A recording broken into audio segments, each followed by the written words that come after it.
Dalam perhelatan KTT G20 di Afrika Selatan, muncul satu momen yang menarik perhatian. Perdana Menteri Jepang Sanae Takaichi dan Perdana Menteri China Li Qiang berada dalam satu forum internasional besar. Namun, keduanya tidak bertegur sapa.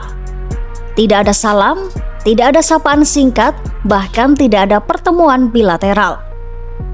Padahal, KTT G20 biasanya menjadi ajang penting bagi para pemimpin untuk memperbaiki atau memperkuat hubungan diplomatik. Momen dingin ini terjadi di tengah memanasnya hubungan Jepang dan China, terutama terkait isu sensitif soal Taiwan.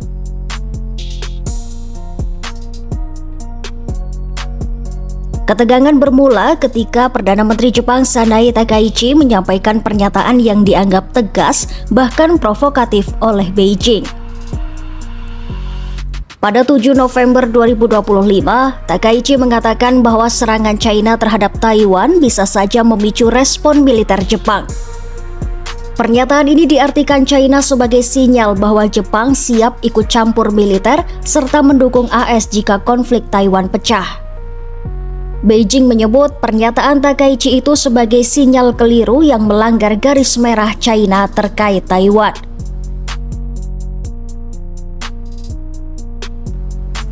Sikap Takaichi itu pun memicu reaksi cepat dari China.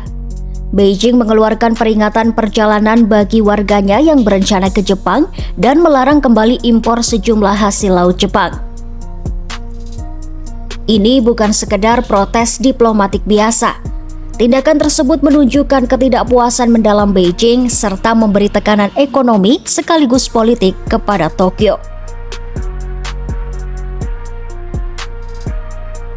Meski situasi memanas, Perdana Menteri Takaichi dalam pernyataannya di G20 menegaskan bahwa Jepang tetap ingin membangun hubungan yang saling menguntungkan, konstruktif, dan stabil.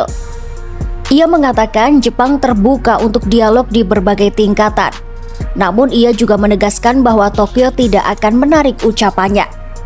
Posisi pemerintah Jepang tetap sama, yaitu jika ada ancaman terhadap keamanan kawasan, Jepang harus siap merespon. Takaichi menyebut justru karena ada kekhawatiran dan perbedaan, kedua negara harus saling memahami dan memperkuat kerjasama. Hubungan Jepang dan China sendiri memang sudah lama diwarnai berbagai perselisihan, mulai dari sengketa wilayah di Laut China Timur, masalah sejarah Perang Dunia II, hingga persaingan strategis di kawasan Indo-Pasifik. Namun biasanya, para pemimpin Jepang sebelumnya menghindari pernyataan terbuka soal bagaimana Tokyo akan bereaksi jika Taiwan diserang. Takaichi pun menjadi salah satu yang paling belak-belakan. Hal inilah yang membuat Beijing merasa Jepang mulai bergerak lebih jauh dari biasanya.